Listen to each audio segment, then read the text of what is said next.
Hello everyone, my self Rahul Vyas from PSC अड्डा। Friends, आज हम बात करेंगे पर्वत के बारे में। पर्वत आखिर होते क्या हैं, हम किसे कहते हैं पर्वत, और कितने प्रकार के अलग अलग जो हमारी अर्थ पर पर्वतों की प्रकृति जो है पाई जाती हैं, उन सभी को आज हम इस टॉपिक में डिस्कस करेंगे। सबसे पहले हम स्टार्ट करें और पर्वत के बारे में जानें तो पर्वत के बारे में नॉर्मल सी जानकारी कुछ इस प्रकार से रहती है कि पूरे धरातल पर, हमारा पृथ्वी का जो क्रस्ट है, पूरे धरातल पर पाए जाने वाले भाग के 27% हिस्से पर पर्वत तथा पठार जो है पाए जाते हैं। ठीक है, अब ये जो पर्वत और पठार होते हैं, ठीक है, इसे कहा जाता है द्वितीय श्रेणी क्रम के उच्चावच। ये सभी जो पर्वत, पठार, मैदान इत्यादि जो होते हैं, स्थलाकृतियां, वह सभी द्वितीय श्रेणी के उच्चावच कहलाते हैं। अब उच्चावच का मतलब क्या होता है फ्रेंड्स, कि जो पृथ्वी पर पाए जाने वाले कुछ ऊपर उठे हुए भाग या धसे हुए भाग, इन सभी को हम कहते हैं उच्चावच। अब द्वितीय श्रेणी के उच्चावच इन्हें हम क्यों कहते हैं, क्योंकि जो महासागर में पाए जाने वाले विभिन्न पर्वत, पठार या फिर हम कहें कि अलग अलग जो आकृतियां होती हैं महासागर में, उन सभी को हम कहते हैं प्रथम श्रेणी के उच्चावच। इसी प्रकार से स्थल पर पाए जाने वाले पर्वत, पठार, मैदान, द्वीप इत्यादि जो अन्य स्थितियां होती हैं, सभी को हम कहते हैं द्वितीय श्रेणी के क्रम के उच्चावच।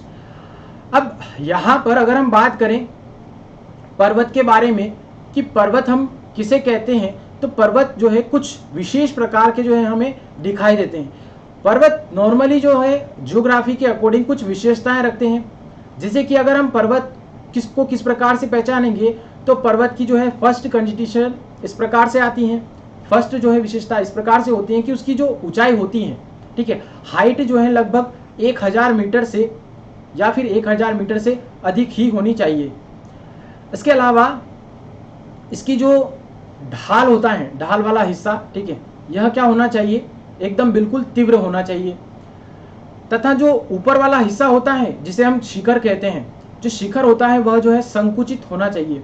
अगर कोई भी स्थलाकृति जो अर्थ पर पाई जाती हैं, इस प्रकार की विशेषताएं रखती हैं, तो उसे हम कहते हैं पर्वत।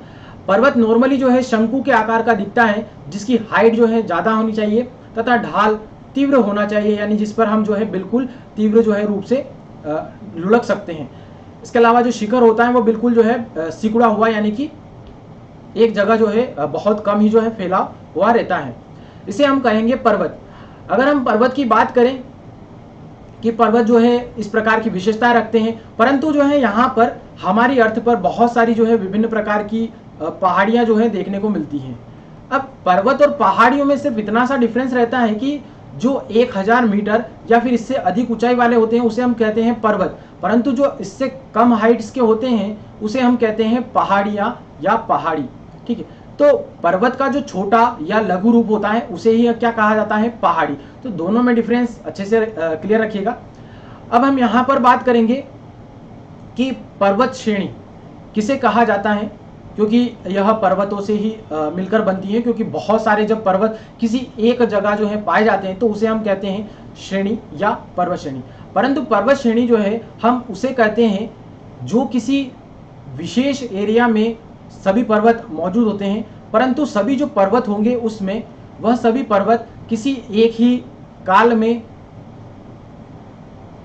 में निर्मित हुए पर्वत होने चाहिए, तथा जो है वह लगभग समान जो है ऊंचाई वाले या समान जो है काल में समान आयु के होने चाहिए।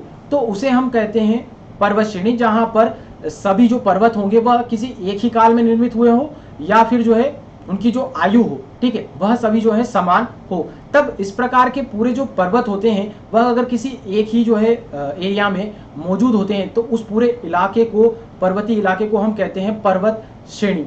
जैसे कि फॉर एग्जाम्पल अगर हम बात करें हिमालय जो पर्वत श्रेणी है उसे हम पर्वत श्रेणी कहते हैं, क्योंकि हिमालय के जितने भी पर्वत हैं, जैसे कि जस्ट लाइक माउंट एवरेस्ट हो गया या फिर कंचनजंगा हो गया, फिर इसके बाद काराकोरम श्रेणी हो गई, तो ये जितने भी हिमालय पर्वत के अलग अलग जो हैं चोटियां हैं, पर्वत शिखर हैं, ठीक है। तो पर्वत जितने भी मौजूद हैं हिमालय पर्वत श्रेणी में, सभी जो है किसी एक ही टाइम पीरियड के हैं जब कभी भी हिमालय की उत्पत्ति हुई थी। तो इसी प्रकार हम जो है पर्वत श्रेणी किसे कहेंगे, यह जो है आप याद रखिएगा। अब एक और चीज आती है कि पर्वत श्रृंखला। पर्वत श्रृंखला हम किसे कहेंगे, जब कभी भी किसी एरिया में पृथ्वी के धरातल के कोई एक पार्ट है जहां पर बहुत सारे जो है पर्वत मिलकर एक पर्वतीय इलाका बनाते हैं, तो वहां पर अगर बहुत सारे पर्वत मौजूद हैं परंतु सभी जो पर्वत हैं वह किसी अलग अलग टाइम पीरियड में या अलग अलग कालों में उनका निर्माण हुआ है, उनकी उत्पत्ति हुई है। तो जब अलग अलग पर्वत का जो निर्माण होता है आयु के आधार पर, विभिन्न युगों में पर्वतों के निर्माण के आधार पर हम जो अलग अलग जो पर्वतीय इलाके हैं, ठीक है, उनको हम कहते हैं पर्वत श्रृंखला, ठीक है, जिसमें बहुत सारे पर्वत जो हैं मौजूद होते हैं अलग अलग कालों के, तो उसे हम कहते हैं पर्वत श्रृंखला। जैसे कि फॉर एग्जांपल हम बात करें कि जो अपलेशियन पर्वतमाला है ये आपको मिलेगी यूएसए में, अमेरिका में। तो इसी प्रकार से रोकीज पर्वतमाला जो उत्तरी अमेरिका में फैली हुई श्रृंखला है, तो इसे हम कहते हैं पर्वत श्रृंखला, क्योंकि इनके जितने भी अलग अलग पर्वत हैं इस पूरी पर्वतमाला में, पर्वत श्रृंखला में फैले हुए, उन सभी पर्वतों की जो आयु या हम कहें कि कालक्रम पर्वतों के निर्माण का, वह सभी जो है क्या अलग अलग हैं एक ही किसी विशेष पर्टिकुलर एरिया में। और पर्वत श्रेणी किसे कहते हैं, जहां पर एक ही समय में बहुत सारे पर्वतों का जो है निर्माण हुआ है, ठीक है। तो दोनों चीजें अच्छे से याद रखिएगा। अब हम बात करेंगे पर्वत तंत्र की। पर्वत तंत्र क्या होता है कि यह जो है पर्वत तंत्र बहुत ही जो है विभिन्न श्रेणियों का समूह होता है, यानी कि जब कभी भी जो पर्वत श्रेणियां होती हैं उसमें बहुत सारी जब श्रेणियां सम्मिलित हो जाती है तो उसे हम कहते हैं एक पर्वत तंत्र, जहां पर बहुत सारी जो है श्रेणियों से मिलाकर पूरा एक पर्वतीय इलाका बन जाता है। परंतु यहाँ पर ये डिफरेंस होता है कि पर्वत श्रृंखला के विपरीत कि इन सभी में जो पर्वत होते हैं वह सभी जो है किसी एक युग में ही निर्मित होते हैं, ठीक है। सभी का जो काल है निर्माण का वह किसी एक समय का ही रहता है। अब इसके अलावा पर्वत वर्ग की अगर हम बात करें तो पर्वत वर्ग हम उसे कहते हैं जब पर्वतों का समूह गोलाकार रूप में स्थित होता है, यानी कि किसी भी एक विशेष एरिया में जो पर्वतीय इलाका है उसमें बहुत सारे जो पर्वत हैं वह एक गोल घेरा बना लेते हैं, ठीक है। तो उसे हम कहेंगे पर्वत वर्ग।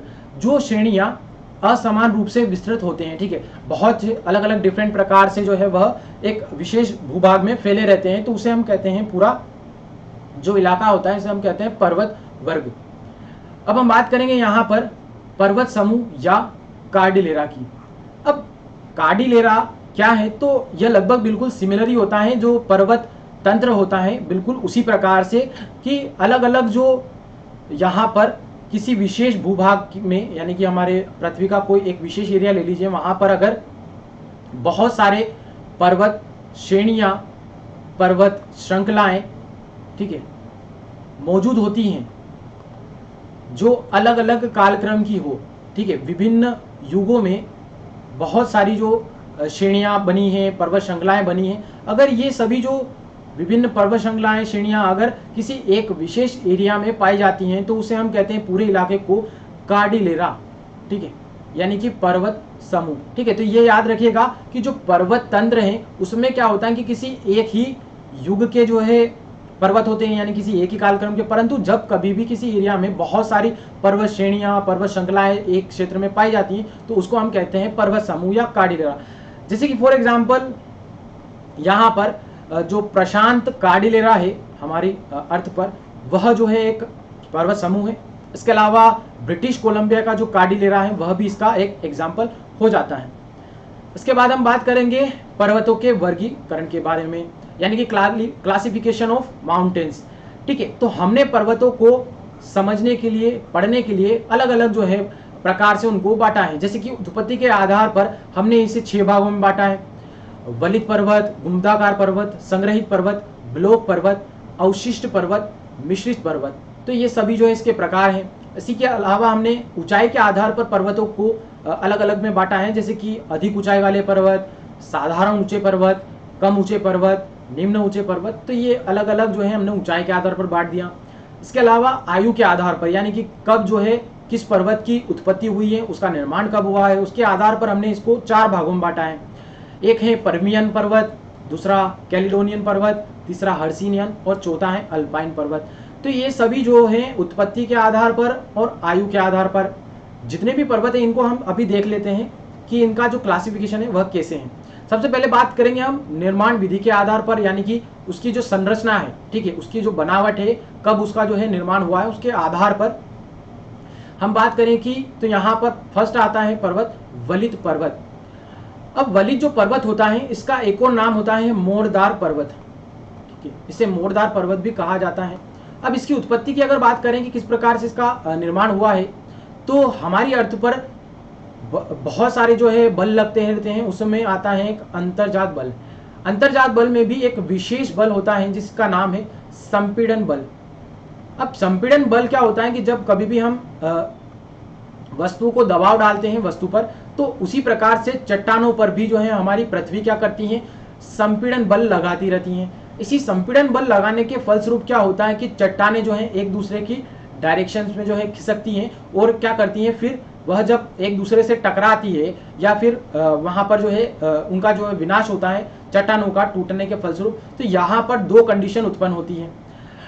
या तो वहां पर जब इस प्रकार से टूट के जो है वह जो अवसाद होता है वह जमा हो जाता है और यहाँ पर क्या हो जाता है, पर्वत का निर्माण हो जाता है, जिसे हम कहते हैं वलित पर्वत।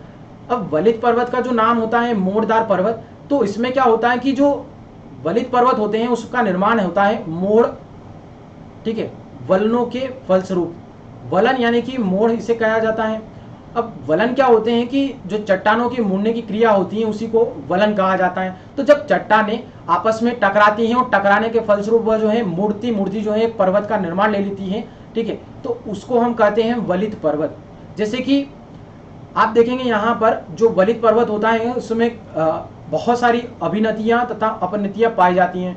अभिनतियां क्या होती हैं, जो पर्वत का धसा हुआ भाग होता है उसे कहते हैं अभिनति, और जो उठा हुआ हिस्सा होता है उसे कहा जाता है अपनति। तो यहाँ पर क्या होता है, बहुत सारे जो है वलन जो है इन पर्वतों में पाए जाते हैं और इन्हीं वलनों के फलस्वरूप, ठीक है, पर चट्टानों के मुड़ने के कारण यहाँ पर वलित पर्वत का निर्माण हो जाता है। जैसे कि हम वलित पर्वत के एग्जाम्पल की अगर बात करें तो यहाँ पर एक चीज और आती है कि वलित पर्वत का जो निर्माण है, मैंने आपको बताया, इसमें सिर्फ भूभाग के उथले होने के कारण ही नहीं होता, इसमें बहुत सारे जो पर्वतों की उत्पत्ति है उसमें भूसन्नति का भी योगदान होता है। भूसन्नति क्या होता है कि पृथ्वी पर पाए जाने वाले लंबे और पतले सागर होते हैं जो काफी पहले हमारे अर्थ पर पाए जाते थे। जैसे कि जो जली भाग होता था, जैसे कि आपने एक नाम सुना होगा हमारे अर्थ पर, 33 सागर। एक समय किसी समय जो है यह हमारी अर्थ पर था। इसी 33 सागर में बाद में जब भूसन्नति के फलस्वरूप हमारे अर्थ पर एक और पर्वत श्रृंखला जिसका नाम है हिमालय, ठीक है, तो इस मोड़दार पर्वत की जो है उत्पत्ति भी इसी प्रकार से हुई है भूसन्नति के द्वारा। भूसन्नति में कुछ इस प्रकार से होता है कि कुछ एरिया होता है जो बिल्कुल संकरा इलाका होता है और उसमें जल भरा होता है। जब कभी भी संपीड़न बल लगने के फलस्वरूप पर्वत के निर्माण की घटना होती है तो वहां पर अवसाद के जमा होने के फलस्वरूप जो भूसन्नति होती है, ठीक है, भूसन्नति में अवसाद जमने के फलस्वरूप यहाँ पर क्या हो जाता है कि एक मोड़दार पर्वत का निर्माण हो जाता है। तो बहुत सारे जो अर्थ पर पाए जाने वाले पर्वत हैं जैसे कि रॉकीज, एंडीज, हिमालय, तो इन सभी का जो निर्माण है वह भी इसी प्रकार से भूसन्नति के द्वारा हुआ है, न कि सिर्फ यहाँ पर उथले हुए भाग से हुआ है। अब यहाँ पर हम बात करें कि इसके एग्जाम्पल की, तो जो वलित पर्वत हैं उसमें बहुत सारे एग्जाम्पल आ जाते हैं। बहुत अलग अलग जो है कॉन्टिनेंटल्स में पर्वतों का निर्माण हुआ है, जैसे कि एशिया में हिमालय, अराकान, जो अराकान यूमा है हिमालय की श्रृंखला, इसके बाद सुलेमान जो आपको पाकिस्तान में मिलेगी रेंज, इसके बाद हिंद कुश, जाग्रोस, काराकोरम, ये सभी जो है हमारे इंडिया के नॉर्थ वाले पार्ट में जाएंगे। इसके बाद क्यूनलुन पर्वत जो चीन में आता है, इसके बाद अफ्रीका का एटलस पर्वत, दक्षिण अमेरिका का एंडीज पर्वत, उत्तरी अमेरिका का रॉकीज पर्वत, ऑस्ट्रेलिया में ग्रेट डिवाइडिंग रेंज, इसके बाद यूरोप में काकेशियस, आल्प्स, उसके बाद स्पेनाइन, पिरेनीज, फिर कैंथबियन, बाल्कन, कॉर्पेथियन, दिनारिका आल्प्स। तो ये जितने भी विभिन्न उदाहरण हैं ये सभी आप वलित पर्वत के याद रखिएगा। तो ये सभी जो है इसके एग्जाम्पल हो जाते हैं, क्योंकि जो वलित पर्वत है वह एक मोड़दार पर्वत है और इसी का जो है निर्माण हमारे अर्थ पर ज्यादातर हुआ है। जो वलित पर्वत होते हैं वह जो है हमारे अर्थ पर बहुत बड़े, विशाल एवं विस्तृत भूभाग में फैले पाए जाते हैं। इसके बाद बात कर लेते हैं हम ब्लॉक पर्वत की। ब्लॉक पर्वत का जो निर्माण कुछ इस प्रकार से होता है कि जब हमारी पृथ्वी के धरातल पर चट्टानों पर तनाव बल लगता है, तो तनाव बल लगने के फलस्वरूप चट्टानें अपोजिट डायरेक्शन में गति करती हैं, तो इसके फलस्वरूप बीच वाले हिस्से में क्या बन जाती हैं, दरार बन जाती हैं चट्टानों में। तो इसी दरार के बनने के फलस्वरूप पृथ्वी का कुछ हिस्सा ऊपर उठ जाता है और कुछ हिस्सा धंस जाता है। ऊपर उठने वाली जब क्रिया होती है तो वहां पर निर्माण होता है ब्लॉक पर्वत का। ठीक है, तो यहाँ पर दोनों जो स्थिर भाग है, इसका बीच वाला जो दरार वाला हिस्सा है उसमें क्या हो जाता है, पर्वत का यहाँ पर निर्माण हो जाता है ब्लॉक पर्वत का, क्योंकि बीच वाला हिस्सा ऊपर उठ जाता है। इसे कहा जाता है ब्लॉक माउंटेन। अब जो नीचे वाला जो हिस्सा होता है जो धंस जाता है, उसके फलस्वरूप हमारे अर्थ पर यहाँ पर भ्रंश घाटी का निर्माण होता है। अब एक चीज तो यहाँ पर यह होती है कि जो ब्लॉक पर्वत होता है इसका निर्माण जो है भ्रंश के यानी कि दरार के बनने के फलस्वरूप होता है, इसलिए इसे कहा जाता है भ्रंशोत्त पर्वत। ठीक है, और एक और नाम होता है ब्लॉक पर्वत। ठीक है, तो भ्रंशोत्त पर्वत और ब्लॉक माउंटेन दोनों नाम याद रखिएगा। दोनों का निर्माण जो है एक ही है, यानी कि दोनों जो है पर्वत एक ही होते हैं, अलग अलग नामों से ये जाने जाते हैं। फॉर एग्जाम्पल अगर हम बात करें ब्लॉक माउंटेन्स की, तो बहुत सारे ब्लॉक माउंटेन्स है, जैसे कि उदाहरण स्वरूप वोसजेस जो फ्रांस का है, फिर ब्लैक फॉरेस्ट जो जर्मनी में है, इसके बाद होर्ज पर्वत जो जर्मनी का है, तथा सतपुड़ा और विंध्याचल पर्वतमाला हमारे भारत के जो है ब्लॉक माउंटेन्स है। ठीक है, इसके बाद सियरा नेवादा जो यूएसए में पड़ता है, इसके बाद साल्ट रेंज पाकिस्तान की, ये सभी जो हैं उदाहरण किसके हैं, ब्लॉक पर्वत के हैं। सभी का निर्माण इसी प्रकार से हुआ है। अब हम बात करेंगे नेक्स्ट पर्वत की, संग्रहित पर्वत। संग्रहित पर्वत का एक और नाम है ज्वालामुखी पर्वत। अब यहां पर आप समझ गए होंगे ज्वालामुखी पर्वत यानी कि जो संग्रहित पर्वत होता है इसमें ज्वालामुखी क्रिया के घटित होने के फलस्वरूप क्या होता है कि हमारे धरातल पर विभिन्न जो है पदार्थ, लावा, राख इत्यादि के निकलने से जब वह हमारे भूपर पट्टी के ऊपरी वाले हिस्से में धीरे धीरे कर जो है काफी समय तक जब जमा होते रहते हैं, तो एक यहाँ पर जमा होने के फलस्वरूप एक पर्वत की उत्पत्ति हो जाती है ज्वालामुखी के उद्घाटित होने के फलस्वरूप। तो यहाँ पर जो पर्वत निर्माण होता है इसको कहा जाता है ज्वालामुखी पर्वत या संग्रहित पर्वत, क्योंकि बहुत सारे जो पदार्थ हैं ज्वालामुखी के फटने के फलस्वरूप जो निकलते हैं, जैसे कि बहुत सारे बड़े बड़े पिंड हैं जिसको मैंने आपको बताया है, लेपिली, प्यूमिक, लावा, राख इत्यादि जो जमते रहते हैं बार बार अलग अलग टाइम पे, तो वह एक जमने के फलस्वरूप परतदार जो है पर्वत का निर्माण कर देते हैं।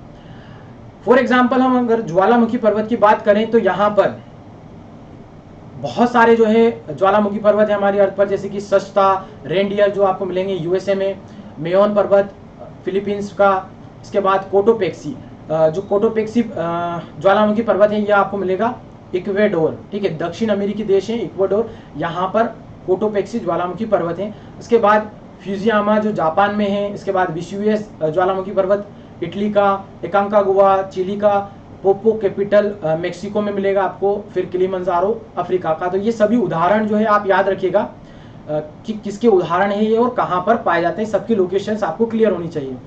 अब हम आगे बात करेंगे गुंबदाकार पर्वत की।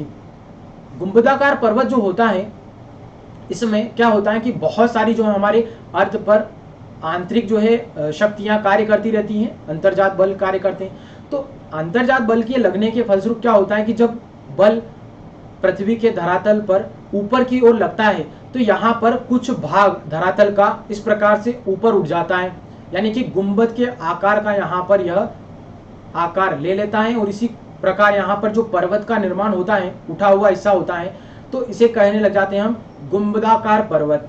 तो ये एक अलग पर्वत है जिसका निर्माण इस प्रकार से होता है, ऊर्ध्वाधर जो है बल लगने के फलस्वरूप। जैसे कि फॉर एग्जाम्पल अगर हम बात करें गुंबदाकार पर्वत की, तो आपको मिलेंगे इसके उदाहरण यूएसए का black hills, big horns, Henry पर्वत और सिंसिनाटी उभार। ये सभी जो पर्वत हैं ये आपको मिलेंगे यूनाइटेड स्टेट्स अमेरिका में, और ये सभी किस प्रकार के पर्वत हैं, तो गुंबदाकार पर्वत हैं। सभी की जो आकृति है कुछ इस प्रकार से उभरी हुई आपको देखने को मिलेगी। अब हम आगे बात करेंगे नेक्स्ट पर्वत की, अवशिष्ट पर्वत। अवशिष्ट पर्वत हम किसे कहेंगे, यहाँ पर जब कभी भी पर्वत का जो है निर्माण हो जाता है हमारी अर्थ पर, तो उस पर क्या होता है कि पृथ्वी के विभिन्न कारक, जैसे कि नदियां हो गई, वायु हो गई, इसके बाद हिमानी, अपर्दन के विभिन्न जो है प्रकार होते हैं, जिसकी वजह से क्या होता है कि अपर्दन की घटना जो है हमारे अर्थ पर होती रहती है। जब ये सभी विभिन्न कारक पृथ्वी के इस प्रकार से किसी पर्वत पर अपर्दन यानी कि कटाव जो है करते रहते हैं निरंतर, तो वहां पर जो पर्वत होता है वह जो है घिस जाता है। ठीक है, जब पर्वत जो है लगातार कटाव करने के फलस्वरूप क्या हो जाता है, घिस जाता है, तो वह जो है अपनी जो मूल आकृति है, मौलिक उसके जो गुण होते हैं, ठीक है, पर्वत के उसकी जो मौलिक आकृति होती है जिसकी वजह से हम उसे पर्वत कहते हैं। ठीक है, तो वहां पर जो घिसने के फलस्वरूप क्या हो जाता है, उसकी जो ऊंचाई है वह भी घट जाता है और उसका जो आकार होता है उसमें भी जो है परिवर्तन हो जाता है। तो इस प्रकार जो पर्वत का निर्माण होता है उसे हम कहते हैं अवशिष्ट पर्वत। जैसे कि फॉर एग्जाम्पल अगर हम बात करें कि भारत में विंध्याचल हो गया, सतपुड़ा पर्वत श्रृंखला हो गई, अरावली पर्वत, महादेव तथा पारसनाथ जो पहाड़ियां हैं, ये सभी जो है किस प्रकार के एग्जाम्पल हैं, तो अवशिष्ट पर्वत के उदाहरण है। काफी लंबे जो है समय से हमारी अर्थ पर वायु के द्वारा, नदियों के द्वारा, पवन के द्वारा, तो ये सभी जो अलग अलग विभिन्न कारक होते हैं हमारे पृथ्वी के नेचुरल रूप से, तो ये कार्य करते रहते हैं और इसी के फलस्वरूप अवशिष्ट पर्वत का निर्माण होता है। इसके अलावा यूएसए में आपको मिलेगा अपलेशियन पर्वत और न्यूयॉर्क में मैसी कैस्टिकल, जो कैस्टिकल आपको मिलेगा लगभग मैक्सिको में। ठीक है, तो ये न्यूयॉर्क के समीप ही है। तो ये सभी जो है अवशिष्ट पर्वत के उदाहरण हो जाते हैं। इसके बाद अगर हम जटिल पर्वत की बात करें, जटिल पर्वत जो है क्या होता है कि जब कभी भी किसी पर्वत में बहुत सारी जो है पर्वतों की यानी कि विभिन्न पर्वतों की विषमताएं पाई जाती हैं, जैसे कि उसकी जो ऊंचाई, पर्वतों की जो चट्टानें होती हैं परत दर परत जो है, उस प्रकार से जो है विभिन्न उसमें जो है अलग अलग परतें या अलग अलग जो विषमताएं हैं, ठीक है, पर्वतों की जो है विशेषताएं पाई जाती हैं। तो उस प्रकार जो पर्वतों का निर्माण होता है उसे हम कहते हैं जटिल पर्वत या मिश्रित पर्वत। ठीक है, तो जटिल पर्वत किसे कहते हैं, यहाँ पर याद रखिएगा कि जब कभी भी अलग अलग पर्वतों के मिलने से, ठीक है, उसमें जो है विषमताएं या फिर विशेषताएं मिलने से किसी एक पर्वत का निर्माण होता है, तो उसे हम कहते हैं जटिल पर्वत। जैसे कि फॉर एग्जांपल जो यूएसए में व्हाइट पर्वत है, एनाकोंडा श्रेणी है, सियरा नेवेदा है, ये सभी आपको यूएसए में मिलेगी। और ये सभी जो पर्वत हैं यूएसए के, ये सभी किस प्रकार के पर्वत हैं, तो जटिल हैं। इसमें जो चट्टानें होती हैं उसमें अलग अलग प्रकार के जो है उसमें विशेषताएं मौजूद होती हैं और अलग अलग जो है यहाँ पर ये पर्वतों के सम्मिश्रण से मिलकर बने पर्वत होते हैं। इसके बाद हम बात करेंगे आयु के आधार पर जो है पर्वतों के वर्गीकरण के बारे में। अभी हमने देखा है उसको पर्वतों की उत्पत्ति के आधार पर, किस प्रकार से उनकी उत्पत्ति के आधार पर हमने उसको अलग अलग भागों में बांटा। परंतु आयु के आधार पर अगर हम देखें पर्वतों का निर्माण, तो यहाँ पर हमने इसको 4 भागों में बांटा है। प्री कैम्ब्रियन पर्वत, कैलिडोनियन पर्वत, इसके बाद हर्सिनियन पर्वत और अल्पाइन पर्वत। यहाँ पर हम बात करेंगे सबसे पहले प्री कैम्ब्रियन पर्वत की। अब प्री कैम्ब्रियन पर्वत क्या है कि आयु के आधार पर बात कर रहे हैं, याद रखिएगा यहाँ पर, तो समय की जो है बात अवश्य होगी। आपको ज्ञात होगा कि हमारी पृथ्वी पर आज से लगभग 3 करोड़ वर्ष पूर्व एक घटना घटी थी महाद्वीपीय विस्थापन की, यानी कि कॉन्टिनेंटल ड्रिफ्ट की। अब महाद्वीपीय विस्थापन के फलस्वरूप क्या हुआ था कि बहुत सारे जो कॉन्टिनेंटल्स थे वह अलग अलग हुए थे। तो इसी महाद्वीपीय विस्थापन से पूर्व, ठीक है, 3 करोड़ वर्ष पूर्व हमारी अर्थ पर जो पाए गए या उनका जो निर्माण था, ठीक है, जब इससे पूर्व जो हमारी अर्थ पर पाए जाते थे पर्वत, वह सभी जो पर्वत थे उसको हमने रखा है प्री कैम्ब्रियन पर्वत श्रेणी में। ठीक है, तो इस प्रकार के जो पर्वत थे जो महाद्वीपीय विस्थापन से पूर्व हमारी अर्थ पर पाए जाते थे, उनका निर्माण काफी पहले ही जो है हो चुका था, तो उसको हम कहते हैं प्री कैम्ब्रियन पर्वत।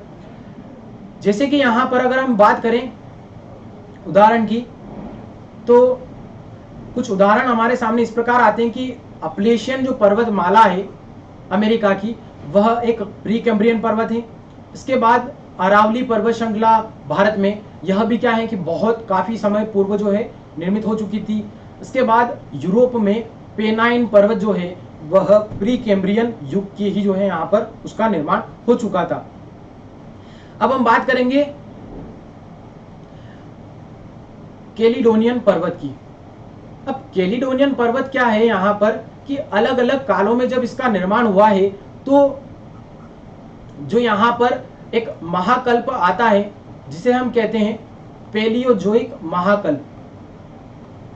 पेलियोजोइक महाकल्प में हमारी अर्थ पर जो पर्वत निर्मित हुए थे उसको हम कहते हैं कैलिडोनियन पर्वत। ठीक है, अब पेलियोजोइक महाकल्प जो था उस समय जो हमारे अर्थ पर पर्वतों का निर्माण हुआ था उन सभी पर्वतों को हमने रखा है कैलिडोनियन पर्वत श्रेणी में। जैसे कि फॉर एग्जांपल अगर हम बात करें यूरोप में स्कॉटलैंड तथा आयरलैंड के जो पर्वत हैं वे सभी जो पर्वत हैं वह इस पैलियोजोइक जो महाकल्प था हमारी अर्थ का एक टाइम पीरियड, उस समय इन सभी पर्वतों का निर्माण होता और उसको हम कहते हैं कैलिडोनियन पर्वत। इसी प्रकार से भारत में जो सतपुड़ा पर्वत श्रेणी है जिस पर महादेव पर्वत पहाड़ी स्थित है, इसके बाद विंध्याचल पर्वत श्रृंखला है, तो ये सभी जो है इसी क्रम की, ठीक है, इसी काल क्रम की जो है पर्वत श्रृंखला है जिसे हम कहते हैं कैलिडोनियन पर्वत। तो ये सभी एग्जाम्पल कैलिडोनियन पर्वत के हो जाते हैं। इसके बाद हम बात करें हर्सिनियन पर्वत की। अब हर्सिनियन पर्वत हम किसे कहते हैं याद रखिएगा, जब हमारे अर्थ पर पेलियोजोइक महाकल्प था, ठीक है, काफी टाइम पहले जब हमारे अर्थ पर पेलियोजोइक कल्प यानी एरा मौजूद था उसमें भी एक पर्मियन युग आया था।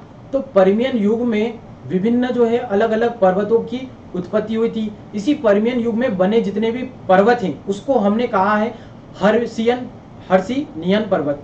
जैसे कि फॉर एग्जांपल अगर हम बात करें तो जो यूरोप में ब्रिटेन के पर्वत हो गए, फ्रांस का ब्रिटेनी पर्वत तथा फ्रांस में जो वोस्जेस पर्वत हैं और जर्मनी का ब्लैक फॉरेस्ट है, इसके बाद अमेरिका में अपलेशियन पर्वत हैं। तो इन सभी का जो निर्माण है वह किस समय हुआ था? हर्सिनियन पर्वत में। अब यहाँ पर याद रखिएगा जो अमेरिका में अपलेशियन पर्वत है वह एक अपलेशियन पर्वत श्रेणी है, पर्वतमाला है। तो उसमें जो पर्वत हुए वह अलग अलग कालों में उसका निर्माण हुआ है, इसलिए बहुत सारी जगह आपको एग्जाम्पल के रूप में अमेरिका का अपलेशियन पर्वतमाला जो है वह आपको एग्जाम्पल के रूप में मिली है। ठीक है, तो यहाँ पर डिफरेंस याद रखिएगा, इसमें जो ये इनके पर्वतों के निर्माण हुआ था पर्मियन युग में उसको हमने कहा है हर्सिनियन पर्वत। इसी प्रकार से जब हम बात करें कि अल्पाइन पर्वत के बारे में, तो अल्पाइन पर्वत क्या है? यह बिल्कुल एक नवीन पर्वत है, ठीक है, जिनका निर्माण बहुत ही काफी जो है नवीन समय में हुआ है, जब हमारी अर्थ पर बहुत सारे जो मोड़दार पर्वत हैं उनका निर्माण इसी समय हुआ था। ठीक है, जिसका कालक्रम आता है सेनोजोइक युग में। ठीक है, तो जो सेनोजोइक युग में बहुत सारे जो पर्वत हैं जिन्हें हम कहते हैं मोड़दार पर्वत, ज्यादातर जो मोड़दार पर्वत है जैसे कि रोकीज पर्वत, एंडीज पर्वत, हिमालय पर्वत, आल्प्स पर्वत यूरोप का, ये सभी जो मोड़दार पर्वत हैं, बड़े विस्तृत एवं बहुत ऊंचे पर्वत जो हैं, इन सभी का निर्माण इसी कालक्रम सेनोजोइक युग में हुआ था, जिसको हमने रखा है अल्पाइन पर्वत क्रम में, जिसे हम कहते हैं नवीन पर्वत भी। ठीक है, तो जैसे कि फॉर एग्जांपल अगर हम बात करते हैं कि जो रोकी पर्वत है उत्तरी अमेरिका का, एंडीज पर्वत है दक्षिण अमेरिका का, आल्प्स पर्वत यूरोप और हिमालय में एशिया वाला, ये सभी जो पर्वत है यह सभी जो है इसी समय सेनोजोइक युग जो था उस समय निर्मित हुए थे और इसी को हमने रखा है अल्पाइन पर्वत श्रेणी में। ठीक है, तो जितने भी अभी नवीन पर्वतों का निर्माण होता है उसको भी इसी कालक्रम में रखा जाता है। तो फ्रेंड्स, यहाँ पर हमारी जो जानकारी है वह सफिशिएंट है, परंतु कुछ फैक्ट्स जो है यहाँ पर आपको जानने के लिए आवश्यक हो जाता है, क्योंकि एमपीपीएससी प्री में और जो फैक्ट्स होते हैं वह जो है आपको जीके के हिसाब से भी याद होना आवश्यक होते हैं। जैसे कि फर्स्ट फैक्ट्स आप देखेंगे, यूराल एवं काकेशस पर्वत हैं, यूरोप और एशिया की सीमा बनाते हैं। तो ये सभी आप प्रमुख जो तथ्य हैं वह आप याद रखिएगा। इसके बाद सागर नीतल के आधार पर विश्व का सबसे ऊंचा पर्वत मोनाकी हवाई द्वीप का है। यहाँ पर जो सागर होता है, ठीक है, ये ऊपरी जो स्तर होता है सागर का जिसमें हमें पानी नजर आता है, जो पानी वाला ऊपरी तल होता है उसे हम कहते हैं सागर का तल, और बिल्कुल जो नीचे वाला हिस्सा होता है समुद्र का, उसे कहते हैं हम नीतल। ठीक है, तो यहाँ पर यह है कि सागर नीतल के आधार पर, ठीक है, यहाँ से हाइट के आधार पर विश्व का सबसे ऊंचा जो पर्वत है वह कौन सा होता है, मोनाकी पर्वत हवाई द्वीप में।